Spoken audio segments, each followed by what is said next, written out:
নমস্কাৰ বিন্দু ইনফো ব্লগে আপোনালোক সকলোকে স্বাগতম জনাইছোঁ। আজি মাজুলী লখিমপুৰ সংযোগী দলঙৰ এটি নতুন আপডেট আপোনালোকক দিব বিচাৰিছোঁ। আজি এই দলংখনত যেহেতু গাৰ্ডাৰ উঠোৱা হ'ব 16 আৰু 17 নম্বৰ খুঁটাটোত গাৰ্ডাৰ উঠোৱা হ'ব আৰু এই গাৰ্ডাৰ উঠোৱাৰ লগে লগে এই নদীখনৰ ওপৰত নিৰ্মাণ হৈ থকা দলংখনৰ কাম প্ৰায় সম্পূৰ্ণ হৈ উঠিব। আজি এই দলংখনৰ এই 16 আৰু 17 নম্বৰ, এইটো হৈছে 16 নম্বৰ আৰু এইটো হৈছে 17 নম্বৰ, এই দুয়োটা খুঁটাৰ ওপৰতে আজি গাৰ্ডাৰ উঠোৱা হ'ব। এইখনেই হৈছে লোহিত নদী। এই লোহিত নদীখনৰ ওপৰত এখন পকী দলং হ'ব। মাজুলীৰ বালিচাপৰিৰ পৰা লখিমপুৰৰ বঙালমৰালৈকে এই ঘাইপথ নিৰ্মাণৰ ব্যৱস্থা লৈছে ভাৰত চৰকাৰ তথা অসম চৰকাৰে।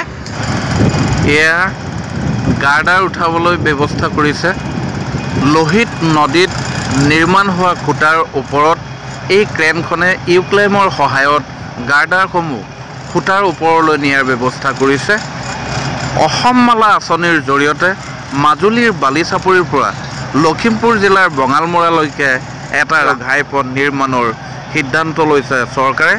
অসম মালা আঁচনিৰ এই কাম ইতিমধ্যে চৰকাৰে কাৰ্যকৰী কৰি আছে। ইয়াত আজি এয়া খুঁটাৰ ওপৰত এই গাৰ্ডাৰ উঠাবলৈ এয়া ব্যৱস্থা কৰি থকা হৈছে। এইখন হৈছে ক্ৰেনখন। এই ক্ৰেনখনে ইউক্লেমৰ সহায়ত ইউক্লেমে এই গাৰ্ডাৰ ফিটিং কৰি আছে। এই ইউক্লেমৰ জৰিয়তে এই ক্ৰেনে খুঁটাৰ ওপৰলৈ এই গাৰ্ডাৰ তুলি লৈ যাব।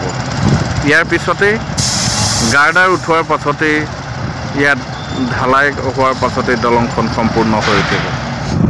এই লোহিত নদীখনত নিৰ্মাণ হৈ থকা দলংখনৰ দূৰত্ব হ'ব 702 মিটাৰ আৰু সোৱণশিৰি নদীখনৰ ওপৰত নিৰ্মাণ হৈ থকা পকী দলংখনৰ দূৰত্ব হ'ব 2830 মিটাৰ। এই লোহিত নদীখনৰ পকী দলংখনৰ খুঁটা হৈছে মুঠ 21টা আৰু সোৱণশিৰি নদীখনৰ ওপৰত নিৰ্মাণ হৈ থকা দলংখনৰ মুঠ খুঁটা হ'ব প্ৰায় 62টা আৰু এই দলং দুখন আৰু ঘাইপথটো নিৰ্মাণৰ দায়িত্ব চৰকাৰে অৰ্পণ কৰিছে SP চিমলা কনষ্ট্ৰাকশ্যন প্ৰাইভেট লিমিটেডক। এই কোম্পানীটোৱে খুব তীব্ৰ গতিৰে এই দলঙৰ কাম কৰি থকা দেখা গৈছে, ঘাইপথটোৰ কাম কৰি থকা দেখা গৈছে। এনেদৰে যদি কাম কৰি থাকে খুব সোনকালে এই দলংখন সম্পূৰ্ণ হোৱাৰ আশা আছে। মাজুলী লখিমপুৰ সংযোগী এই দলংখনৰ জৰিয়তে মাজুলীক উত্তৰ পাৰৰ লগত অৰ্থাৎ লখিমপুৰৰ লগত সংযোগ সাধন কৰিব বিচৰা হৈছে আৰু এই দলংখনৰ যোগেদিয়ে মাজুলীক যোৰহাটৰ লগতো সংযোগ সাধন কৰিব বিচৰা হৈছে। এইটো কি লিখিছা? কি লিখিছা এইটো?